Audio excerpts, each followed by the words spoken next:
se tendrá al doctor Steven Rojas de Chile, el tema topología geométrica y la conjetura de Poincaré. Seguidamente estará el doctor Pitágoras Piñeiro de Brasil, tema control de la ecuación del calor, algunos resultados teóricos y algunos datos numéricos. Después entrará el magíster Ernesto David Cancho Rodríguez de Perú, el tema plataforma de seguridad urbana en Lima con inteligencia artificial y machine learning. Vamos a iniciar con el ponente doctor Steven Rojas Vernilla de Chile, quien compartirá con nosotros sus conocimientos con el tema topología geométrica y la conjetura de Poincaré. Voy a leerles parte de su biografía para que puedan conocer más sobre su perfil. Luego voy a hacer un recordatorio a los asistentes y seguidamente le cederé el espacio para que pueda iniciar su ponencia.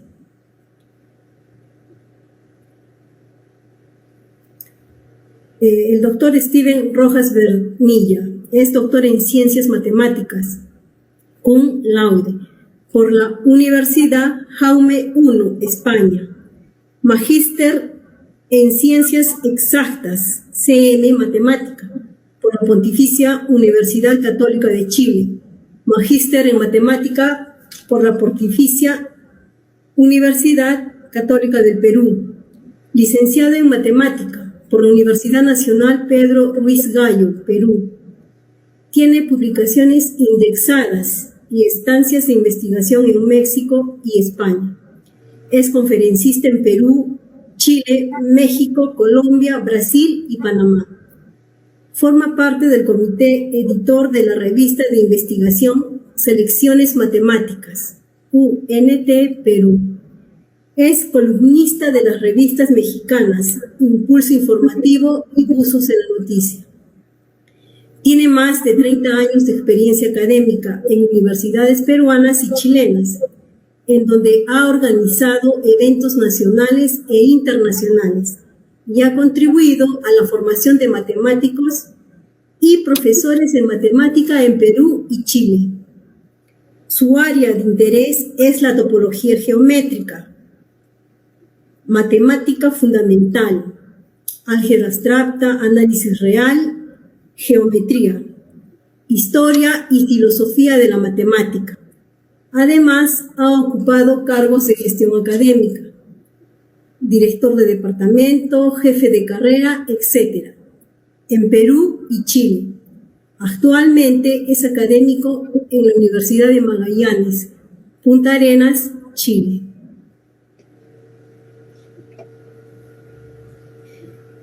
Voy a recordarles a nuestros participantes que la certificación es opcional y el último día de pago es hoy sábado, 2 de julio.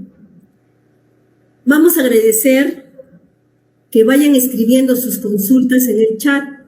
Enviaremos el enlace para que registren su asistencia. Le doy el uso de la palabra y le damos una cordial bienvenida al doctor Steven. Muy buenas tardes, estimados colegas del Perú. Primero quisiera agradecer al comité organizador de este evento por haberme invitado a hablar de uno de los temas que me interesan mucho desde el punto de vista matemático, que es la topología geométrica. Vamos a dar una visión de lo que es la topología geométrica y vamos a introducirnos un poco a la conjetura de Poincaré, que es uno de los problemas del milenio que ya fue demostrado en 2006.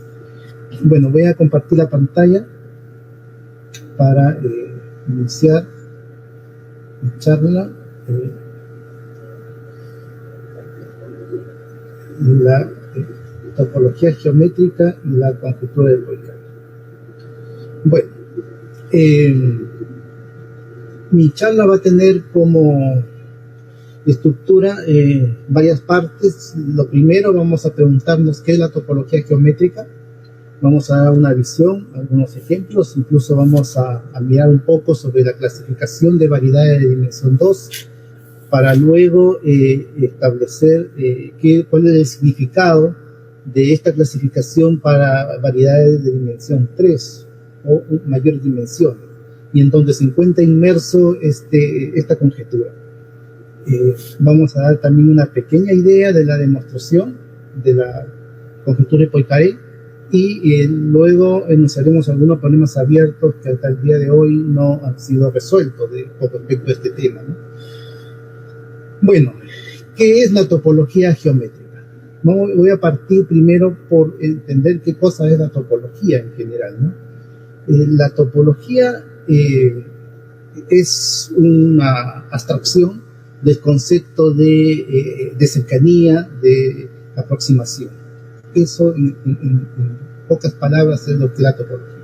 Y un espacio topológico significa dotarle a un conjunto de una estructura, de tal manera que esa concepción de cercanía o continuidad, que también se puede llamar, se pueda establecer dentro de ese conjunto. Ese es un espacio topológico, y por eso tenemos las propiedades que tiene para poderlo establecer con algunas estructuras de cercanía, ¿no? Entonces, pero sin embargo, la topología también se le ha definido como el estudio de las propiedades que son invariantes bajo funciones continuas. Exactamente, también se lo puede ver de esa forma, como un accionar dentro de dos objetos que mantienen esas cercanías, y esa mantención de las cercanías es a través del concepto de función continua y con una inversa continua. Entonces, eso es básicamente lo que es la topología en general. Para acercarnos a lo que es la topología geométrica, vamos a indicar que la superficie de una dimensión, que son las curvas en el plano, por ejemplo, una curva que tiene la característica que en un punto situado en la curva, de manera microscópica, se asemeja a un pequeño segmento, ¿no? O sea, es homeomorfo a un pequeño segmento. Por eso es de una dimensión, aún de que la curva está inmerso en R2, ¿no? Una superficie de dos dimensiones es un objeto ya que está en nuestro espacio ambiente, en R3, pero que al poner un punto sobre ese objeto y acercarnos de manera microscópica, vamos a encontrar una similitud con un abierto en el plano R2, ¿no? Entonces, es localmente parecido a R2. Eso es lo que es una superficie de dos dimensiones, y uno puede conjeturar qué significa una superficie en dimensiones mayores. Aunque nosotros de manera, digamos, real no podamos tener acceso a eso, pero podemos de alguna forma imaginarnos cómo serían esos espacios, esas estructuras, esas superficies en R3, R4, etcétera, etcétera. Entonces, uno de los problemas topológicos interesantes es el problema de clasificación. Y por ejemplo, la clasificación de superficies bidimensionales, por ejemplo, de todo nuestro espacio ambiente, es un problema que ya ha sido bastante, resuelto, y se digamos, estudia en los textos o en los cursos de topología algebraica, ¿no? Y vamos a ver cómo este problema va a generar el intento de clasificar objetos en tres dimensiones, o sea, aquellas que están sumergidas en el V4. Entonces, digamos, la topología estudia invariantes, voy a dar un par de ejemplos de invariantes. Por ejemplo, la característica de Euler-Poincaré es un invariante. ¿En qué sentido? De que, por ejemplo, para el caso de un poliedro, una estructura geométrica, entonces su característica de Euler se puede probar en los cursos de topología algebraica, que es igual al número de caras del poliedro menos aristas más vértices. Pero esa fórmula, miren, es igual también a 2 menos 2G, donde G es el género en este caso del poliedro. Por ejemplo, si un poliedro podría ser deformado en una esfera, pues la esfera va a tener, digamos, como género 0, porque el género se construye intuitivamente y después se formaliza, obviamente, con una definición, pero intuitivamente significa el número de hoyos que tiene el objeto. Y en el caso de la esfera, no tiene ningún hoyo y por lo tanto su género es 0. Y su característica de Euler, por lo tanto, debería ser 2. Todos los objetos que tienen esa misma característica tendrían que ser homeomorfos a una esfera. Entonces aquí estamos clasificando objetos que se asemejan a una esfera. Otro invariante topológico lo da el teorema de Gauss-Lunet, en donde también calcula este mismo número 2 menos 2G, con G, digamos, el género, ¿no? Esto, miren, con este integral, por ejemplo, si nosotros seguimos con la esfera, entonces, de esfera K es, digamos, la curvatura. Por ejemplo, la esfera tiene curvatura positiva y por lo tanto, bueno, podría ser tomado como 1, ¿ya? Normalizándolo. Y este integral doble y la diferencial de superficie, que sería la superficie de la esfera, daría 4πr, ¿no? Con radio 1, simplificando me da 2 de nuevo, y ahí obtenemos también que el teorema de Gauss-Bonnet también me permite obtener este mismo resultado ya mucho más generalizado, porque M ya no un poliedro, sino ahora se ha generalizado para una variedad cerrada, una dos variedad cerrada, ¿no? O sea, de dimensión 2. Entonces, ¿qué otras cosas se estudia estos invariantes topológicos, ¿no? Primero, un corolario muy importante acá, donde se establece de que si ese K, como hemos dicho, la esfera puede ser, es de curvatura positiva, o si el radio es 1, por ejemplo, K puede ser 1, y el plano es de curvatura negativa, pero también podría ser, perdón, el plano es de curvatura nula, ¿ya? Y el K también podría ser negativo. Entonces, cuando el K es negativo, estamos hablando que localmente se trata de una geometría no euclidiana. Por lo tanto, esta característica, en este caso, lo va digamos, a ser invariante, porque miren cómo se preserva, ¿no? Si K es positivo, si la curvatura es positiva, la característica de la variedad también es positiva. Si K es 0, la característica de la variedad también es 0, y si es negativa también la característica es negativa. O sea que hay una invarianza topológica en este corolario. O sea, son pequeños ejemplos que muestran lo que uno hace cuando estudia topología en general. Para entrarnos a lo que es la topología geométrica, tendríamos que ver cómo podemos clasificar. Primero voy a hablar de la superficie de dimensión 2. Entonces, para ello tendríamos que entrarnos a un nuevo método, ¿no? Que fue introducido por Henri Poincaré a principios del siglo XX, y que, entre otros métodos, estos dos que voy a mostrar acá son tan relacionados con la conjetura de Poincaré. La homotopía, que tiene que ver con la equivalencia entre dos curvas, que puede ser en el plano o en el espacio, en donde si una curva se deforma en otra, significa que son homotópicas. Y el grupo fundamental está relacionado con la idea de establecer lazos o curvas cerradas sobre las superficies.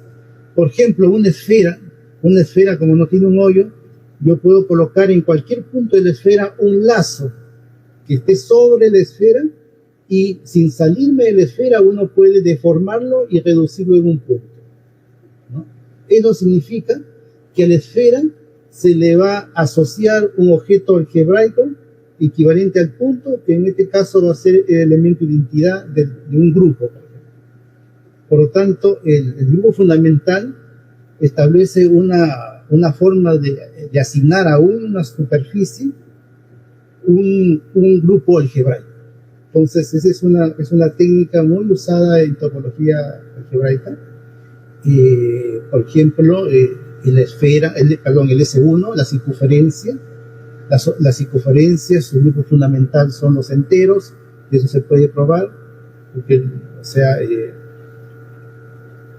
S2 ya lo hemos manifestado. La esfera, su grupo fundamental es el grupo formado solamente por el 0, Y del toro es muy diferente, porque sucede que el toro sí tiene un hoyo, ¿no es cierto? O sea, ahí en el caso del toro, los lazos que uno puede establecer sobre el toro van a ser de dos tipos. Algunos lazos que van a enrollar al toro no se va a poder deformar en un punto, obviamente. Por lo tanto, van a ser Z por Z. ¿Ya? Esto se prueba en un curso de topología algebraica, en donde se establece las formas como, dado un objeto geométrico, una variedad, pueda asociarse a un grupo algebraico.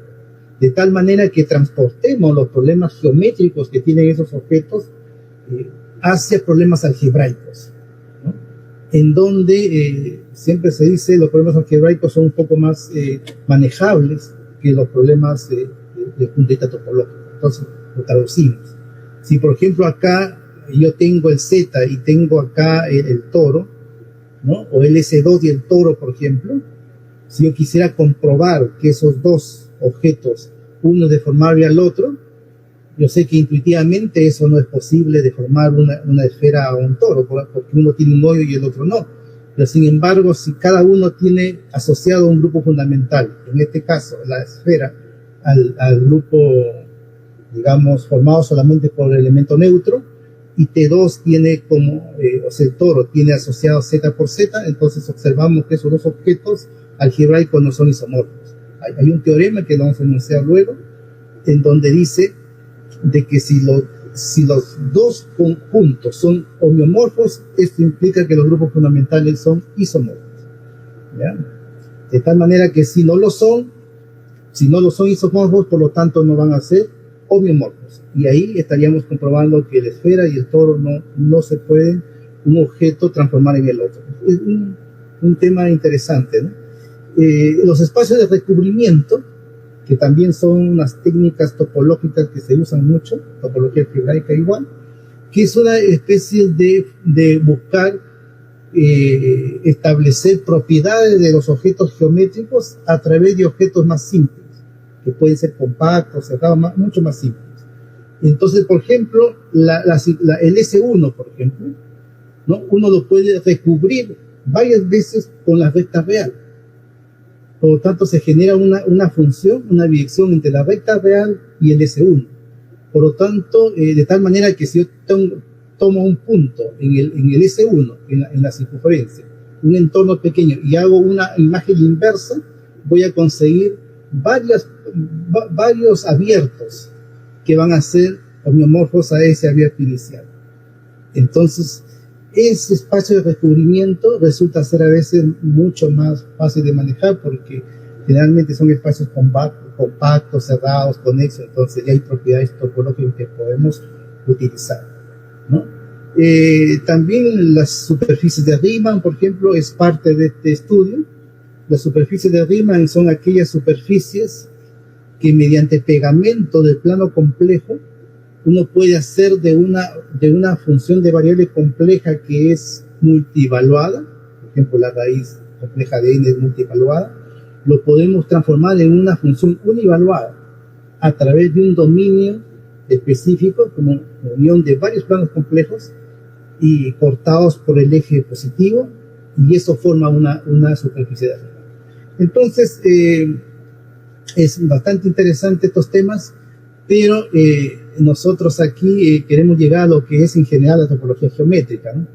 Entonces, a ver, el teorema que les decía hace un instante, ¿no? Si dos objetos son homeomorfos, entonces los grupos fundamentales que están asociados a cada uno son isomorfos. Significa que si no fueran isomorfos, implicaría que no son homeomorfos.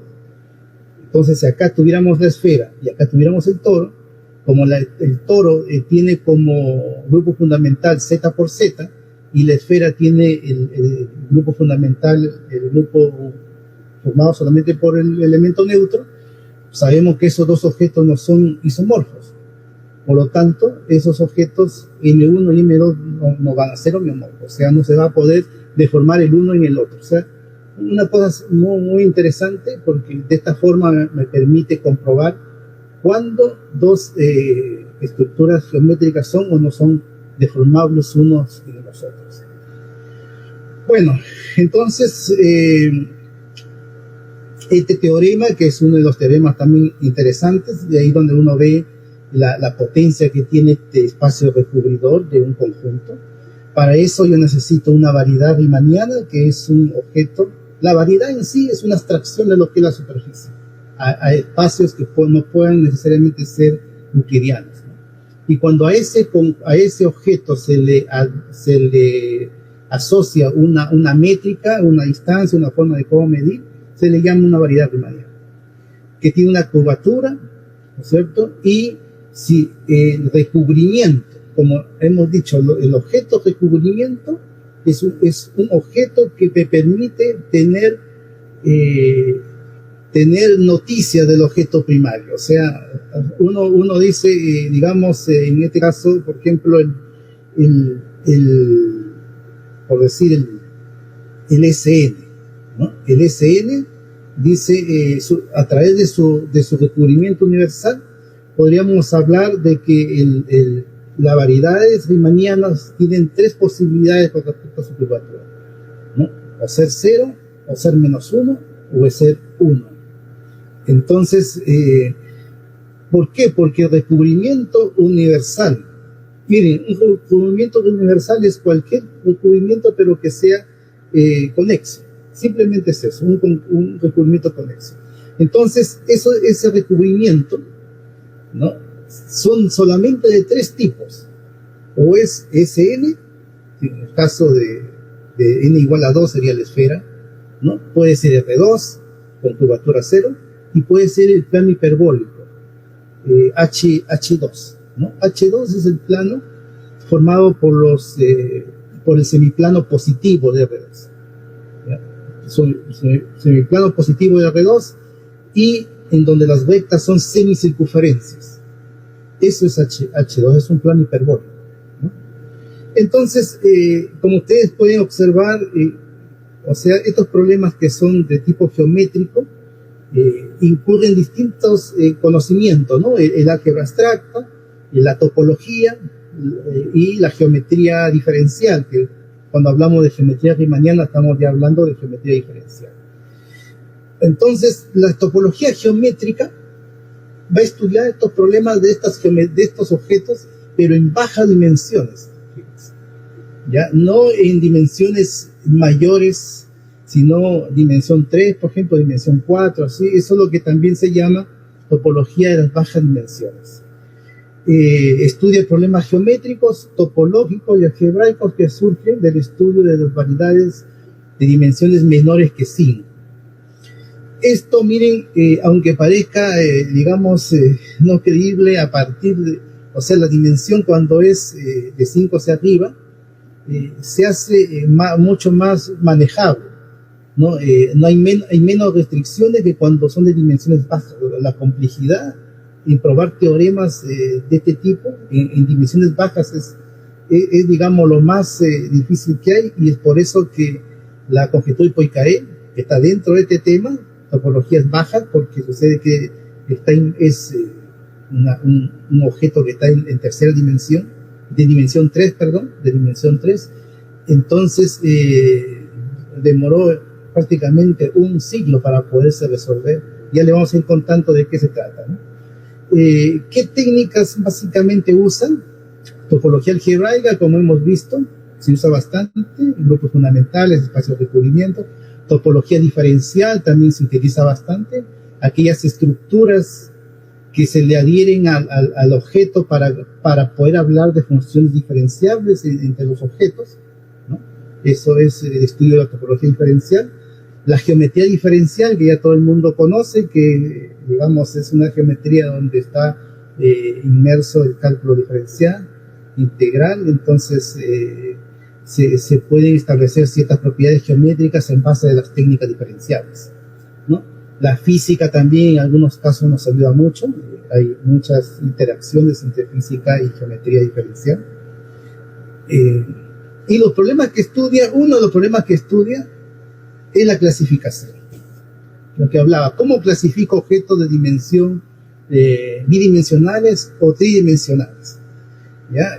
El otro problema que estudia es la teoría de nudos, que eso podríamos conversar en otra oportunidad. Es una cosa muy simpática y que tiene aplicaciones ahora a la física, a la medicina, ¿no? Pero me voy a centrar para ir a la conjetura de Poincaré a las clasificaciones de variedades, de dimensión 3 y dimensión 4. Pero ¿qué pasa con la dimensión 2? Superficies orientables sin borde y cerradas. Por ejemplo, tengo la esfera que no tiene hoyos, tengo el toro que tiene un hoyo, el bitoro que tiene 2 hoyos, el tritoro que tiene 3 hoyos, etcétera, etcétera. O sea, estas son las superficies orientables sin borde y cerradas. Entonces, un resultado muy interesante que se probó ya en el siglo XX, a mediados del siglo XX, es decir de que cualquier superficie orientable, sin borde y cerrada en nuestro espacio ambiente, cualquiera, puede ser un lápiz, lo que sea, va a estar clasificada en esferas con asas. En esferas con asas.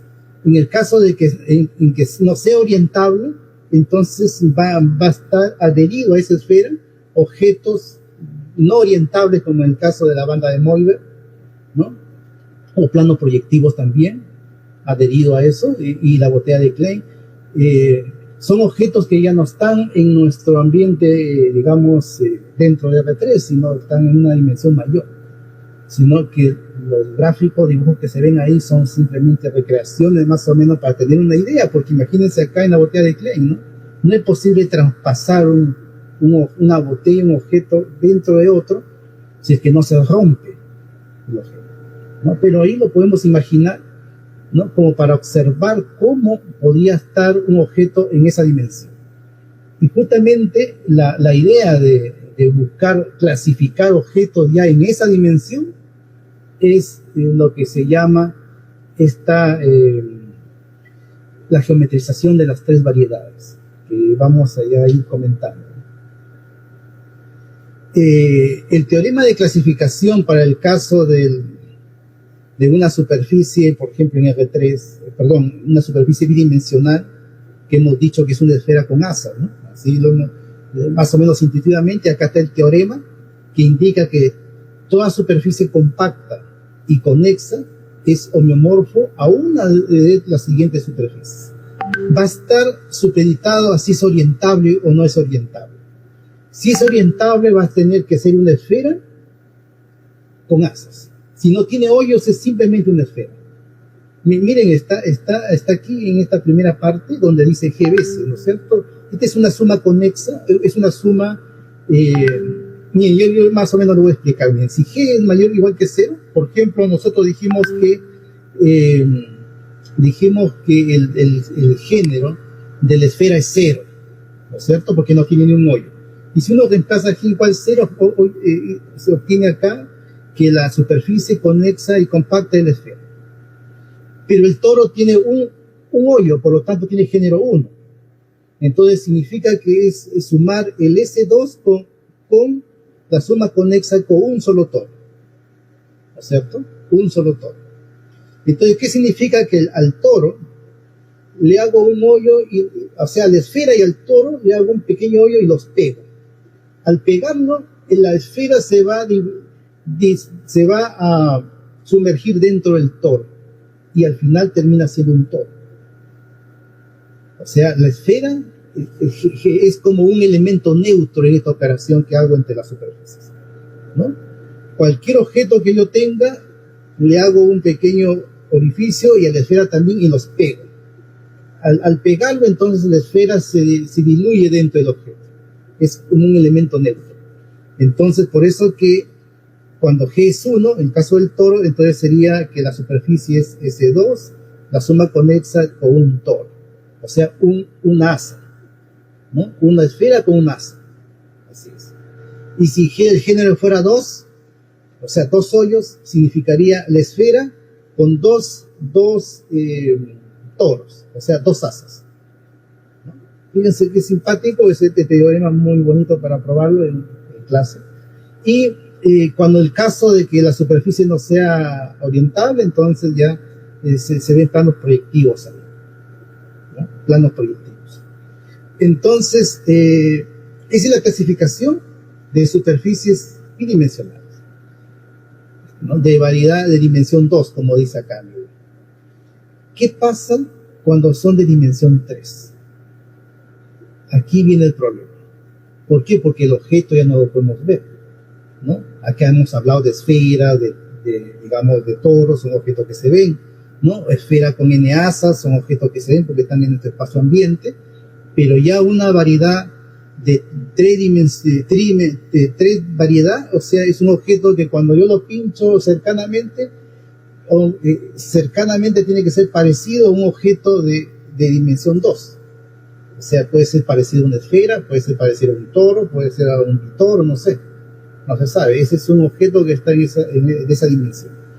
Entonces, vamos a ir contando qué sucede en variedad de dimensión 3. En ese mundo que uno ve. ¿Cómo los clasifico? ¿Ya? A ver. Aquí, dentro de esta, digamos, objetos de dimensión 3, está la esfera de dimensión 3. ¿Ya? La que uno puede algebraicamente definir fácilmente, pero geométricamente no sabemos, o por lo menos no se sabía, si tenía hoyos o no tenía hoyos, por ejemplo, ¿no? Podría ser compacta, cerrada y sin hoyos, o sea, podría ser similar a la esfera que uno conoce, ¿no? Entonces, esa es la conjetura propuesta por Poincaré. Poincaré, digamos, conjeturó que la esfera de dimensión 3 era también una esfera sin hoyos. ¿Ya? Y vamos a ir dando la idea cómo es eso.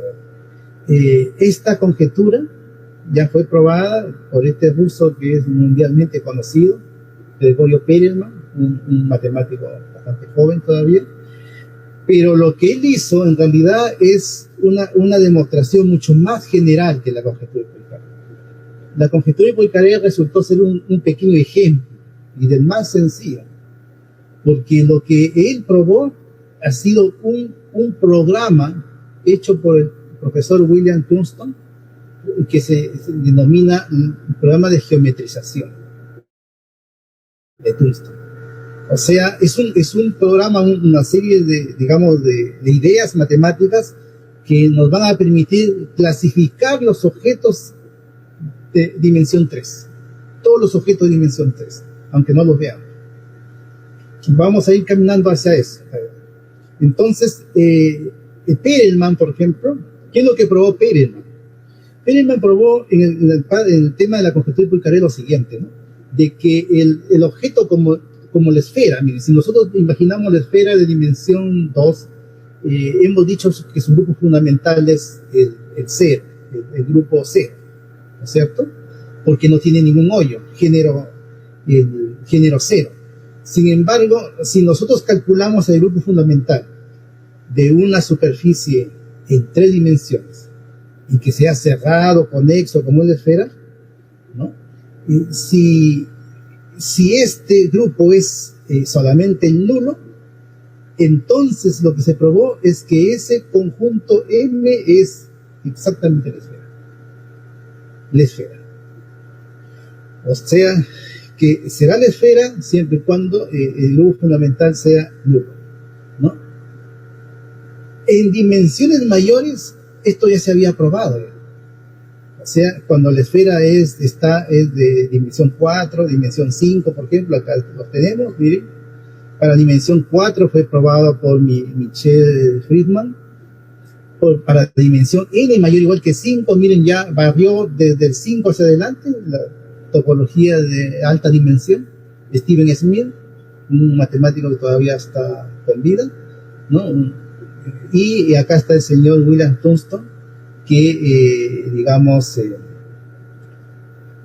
el autor de esta conjetura que vamos a hablar en este momento. ¿De qué se trata esa idea de clasificar las variedades de 3 dimensiones? Cada variedad de 3 dimensiones, al ser cortado, miren, nosotros sabemos que cuando cortamos un objeto, por ejemplo la esfera, lo cortamos, ¿no? Generamos una circunferencia, ¿no? O sea, un objeto bidimensional.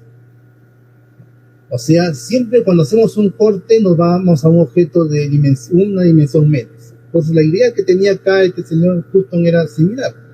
cortar un objeto en una variedad de 3 dimensiones, y él decía que podía suceder que podíamos ver una esfera o podemos ver todos, ¿no?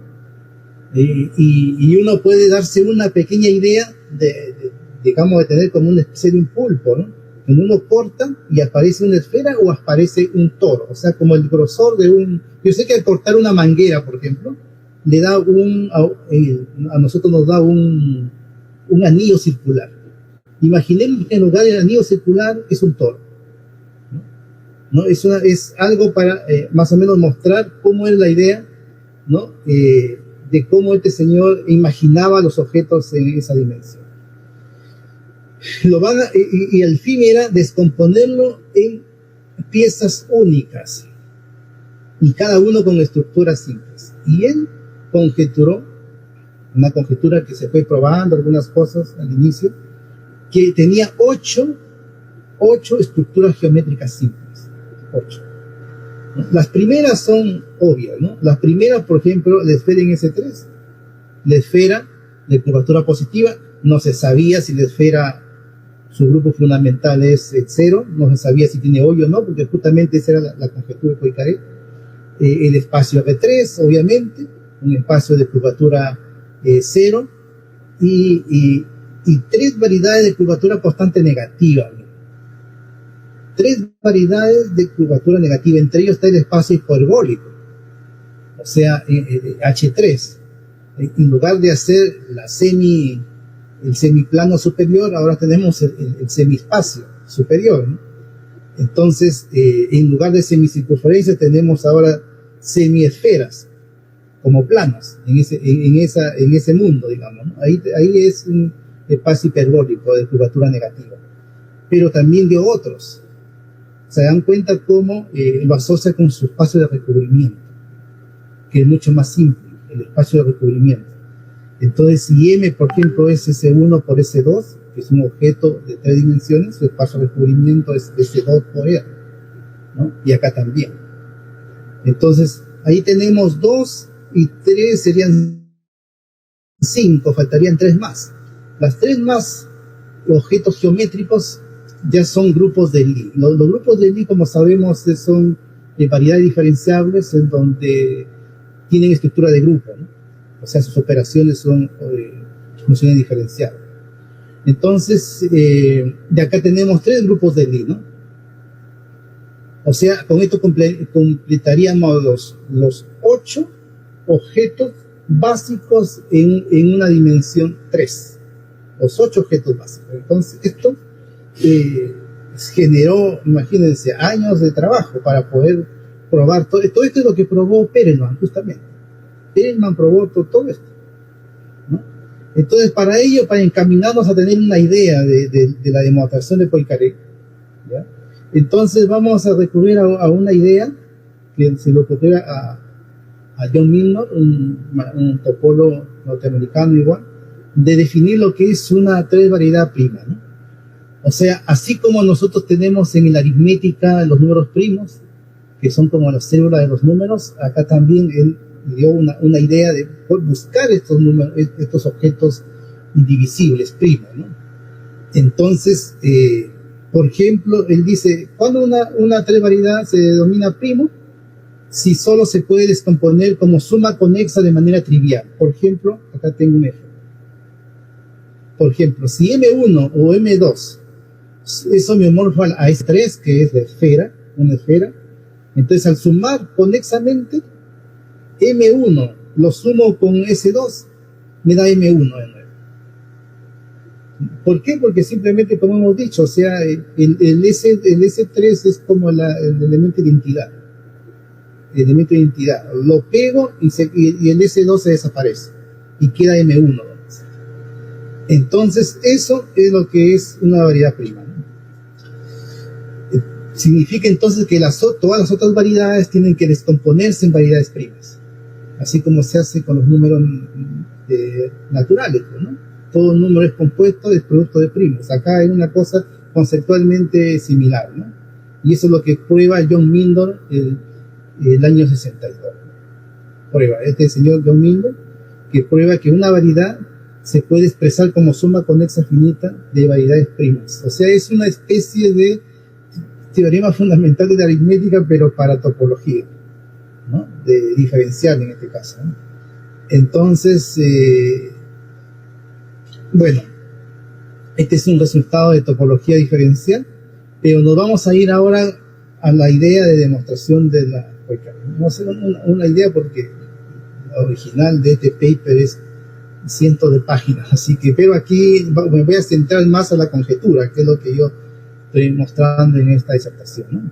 Thurston demuestra varios casos de la conjetura de Poincaré, del mismo, la conjetura de geometrización, de estas clasificaciones.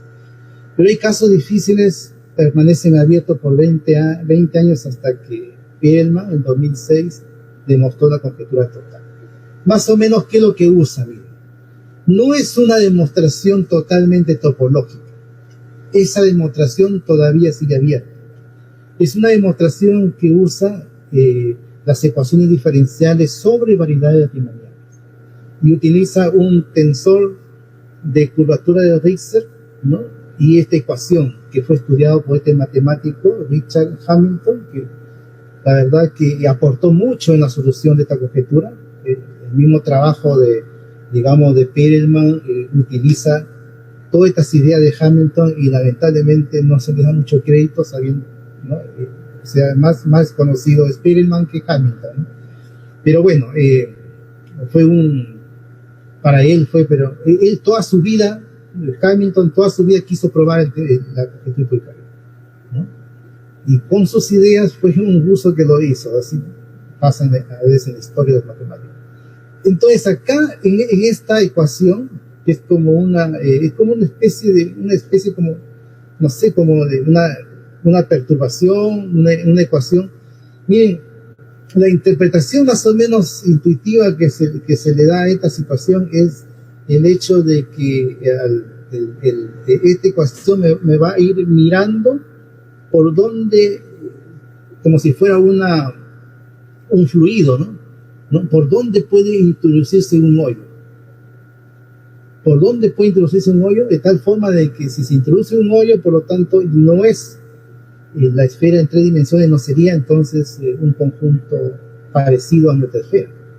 Y entonces la respuesta de Poincaré era que su conjetura era falsa. Desafortunadamente eso no pasó, porque justamente Perelman creó técnicas importantes, sofisticadas, para poder saldar esas digamos, lo que aparecía ahí, una especie de singularidades, claro, en esta ecuación diferencial, ¿no? Entonces, Hamilton, ¿qué probó? Miren acá, que toda variedad cerrada simplemente conexa de dimensión 3 que admita métrica con curvatura de Richter positiva es equivalente a ese 3. O sea, todo estaba en que admita curvatura positiva, pero ¿qué sucede? Que no toda variedad cerrada y simplemente conexa tiene curvatura de Richter positiva. Entonces, cuando tiene otro tipo de curvatura, ahí empiezan las singularidades. Y ahí era el tema para poderlo, digamos, resolver, ¿no? ¿Cómo puedo yo hacerme un lado de las singularidades y poder, digamos, comprobar de que efectivamente este objeto no tiene hoyo, ¿no? También usó este teorema de eliptización de Thurston, porque sucede de que, miren acá, dice cada 3 variedad cerrada con grupo fundamental finito tiene una métrica de curvatura constante positiva y además existe un homeomorfismo. Acá gamma, que aparece acá, está contenida en un grupo finito de rotaciones que actúa libremente sobre ese. Eso es un resultado que se da en geometría diferencial riemanniana, ¿no? Y que la idea es de que esta deformación que se está buscando en dimensión 3 converja hacia una de las 8 geometrías que se estaba planteando, digamos, Thurston. Una de las 8. Entonces aquí, para el caso de la esfera, que es lo que nos convoca para esta charla, miren, para el caso de la esfera de S3, Entonces, si la variedad inicial es simplemente conexa, entonces la deformación debería converger a una esfera de S3. Entonces, simplemente conexo significa que el grupo fundamental es digamos, el cero. O sea, está diciendo en el fondo de que es un objeto que no tiene hoyos. Y por lo tanto, si esto se cumple, digamos, estaríamos probando la conjetura de Poincaré. Entonces, miren el razonamiento. Primero, el hecho de esta descomposición prima, que hablamos de Milnor, ¿no? Usando el teorema de Van Kamper, que es el teorema clásico que hay en topología algebraica, ¿no? Y aparece que M debería ser una especie de suma conexa de S3. Pero esta suma conexa es solamente S3, porque ya hemos dicho que S3 es como un elemento neutro, ¿no? Pegar dos esferas, o sea, una absorbe a la otra y queda una sola esfera siempre y cuando ese producto sea finito, ¿no? Entonces, en general, la deformación debería converger para las 8 geometrías. Y en el caso particular de la esfera, ¿no? Tendríamos que tener que esa esfera debería ser, la S3 necesariamente simplemente conexa. Entonces, Telemann demostró que el flujo de Ritchie puede ser modificado. Eso es lo que les explicaba, ¿no? A través de cirugía. O sea, son ya técnicas topológicas que él inventó para saltarse ese problema de singularidades que tenía, digamos, de ecuación diferencial que estaba usando, ¿no? O sea, para ello, ese es el centro de toda la prueba de la geometrización de Tungsten. Bueno, algunos problemas abiertos ya para terminar. Hay dos que quiero mencionar. Una es la conjetura de Steven Smith, que habla de qué pasa, digamos, está bien en una esfera de 4 dimensiones, una variedad de 4 dimensiones que tiene el mismo tipo de homotopía que S4, o sea que una variedad deformable en S4, deformable a una esfera en 4 dimensiones. Según Friedman, es homeomorfa a S4. O sea, el problema está si esa deformación continua, se puede también establecer que haya un difiomorfismo entre ellos. Este ya es un problema de topología diferencial. Doctor Steven, disculpe, le recordamos el tiempo. Sí, estamos en ahora, sí, ya terminé aquí. Y la otra conjetura es simplemente la demostración topológica de la conjetura de Poincaré. No está probado de manera topológica. Como ustedes han visto, las herramientas que usaron Perelman para probar esto son herramientas que vienen de la física, ¿no? Y de las ecuaciones diferenciales.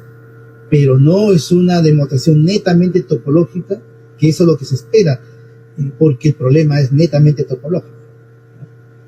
Bueno, muchas gracias. Acá está Perelman demostrando su conjetura, y aquí estoy yo, y muchas gracias por haberme escuchado. Vamos en la hora ya.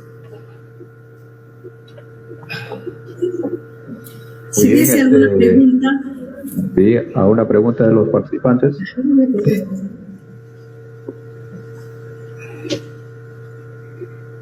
Se dejó de compartir, ¿no es cierto? Creo que bien. Vamos a agradecer al doctor Steven Rojas Bernía, al nombre del Colegio Matemático del Perú, en este primer seminario internacional, cuarto ciclo de conferencia del COMAT.